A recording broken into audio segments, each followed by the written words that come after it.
তো প্রায় যেটা হয় যে আপনাদের সাথে আমি কে ড্রামা নিয়ে রিসার্চ করার পরে টুকটাক শেয়ার করি আমার থটস। বাট কিছু কিছু মুভিজ থাকে, অর্থাৎ সাউথ কোরিয়ার কিছু কিছু মুভিজ থাকে যেগুলো কিনা আপনাদের না দেখলেই না, অর্থাৎ এই মুভিজগুলো আপনাদের দেখা উচিত। I feel like that.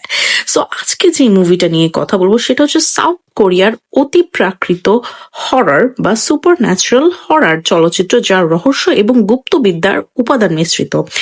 এটা হচ্ছে সাউথ কোরিয়ায় 2023 সালে ফেব্রুয়ারিতে মুক্তি পেয়েছিল এবং ব্যাপকভাবে সফলতা লাভ করেছিল।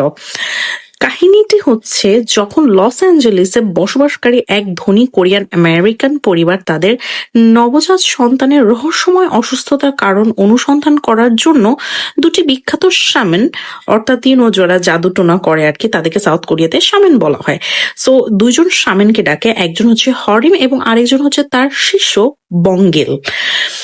ওকে, সো হাওয়া এবং রিম তদন্ত করে বুঝতে পারে যে এই অসুস্থতা যে পরিবারে কোনো প্রতিহিংসা পরায়ণ পূর্বপুরুষ, অর্থাৎ লাইক অ্যানসেস্টার্সদের আত্মা অভিশাপের ফল, যা কবর থেকে ডাক বা গ্রেভ সেল নামে পরিচিত। এই ভয়ঙ্কর অভিশাপ থেকে মুক্তি পাওয়ার জন্য বিশাল অঙ্কের পারিশ্রমিকের লোভে হাওড়া এবং রিম তার সহকর্মীদের সাহায্য নেন, যারা কিনা তাদের থেকে যথেষ্ট সিনিয়র এবং এই কাজের ক্ষেত্রেও যথেষ্ট বেশি এক্সপিরিয়েন্স পাবলিক। সো কিম সাং দোক একজন প্রবীণ এবং দক্ষ ফেন শুই মাস্টার ও জিও মাস্টার, অন্যদিকে আবার ইয়াংগন একজন পেশাদার মৃতদেহ সংস্কারক। তারা সকলে মিলে, অর্থাৎ তারা চারজন মিলেই কোরিয়ায় এক প্রত্যন্ত গ্রামে সেই অভিশাপ সৃষ্টিকারী পূর্বপুরুষের সমাধিটি খুঁজে বের করেন এবং সেখানে খনন, অর্থাৎ এক্সামিনেশন শুরু করেন। কিন্তু এই কবর খননের ফলে যেটা হয়, মাটির নিচে চাপা পড়ে থাকা এক ভয়ঙ্কর ও পুরাতন অশুভ শক্তি মুক্তি পেয়ে যায়, যা উপস্থিত সকলের জন্য মারাত্মক পরিণতি ডেকে আনে।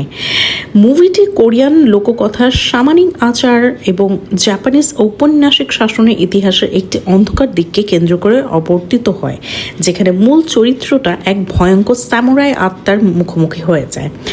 এখন যদি এই মুভিটা নিয়ে আরেকটু বিস্তারিত আকারে কথা বলতে হয়, তাহলে আমি অবশ্যই বলবো যে সাউথ কোরিয়ার এই ঐতিহ্যবাহী সামানিক আচার, অনুষ্ঠান এবং লোককথার গভীর ব্যবহার করা হয়েছে এই মুভিটাতে।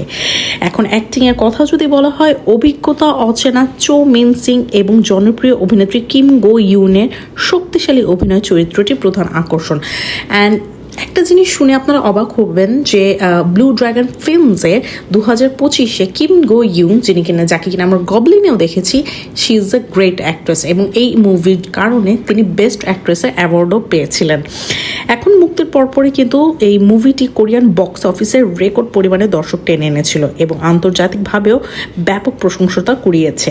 সো এই মুভিটি সম্পর্কে যদি আই থিঙ্ক আপনারা এখনো পর্যন্ত গেস করে না থাকতে পারেন, বিকজ আমি যেহেতু নামটা বলিনি, বাট স্টিল আমি আপনাদেরকে বলে দিতে চাচ্ছি যে IMDb রেটিংস বলেন বা মাই ড্রামা লিস্ট বলেন বা উইকেট ক্ষেত্রে বলেন, সব কিছুতে 8.2 অ্যাবভ, 8.2 অ্যাবভ এদিকে রেটিংস দেওয়া হয়েছে।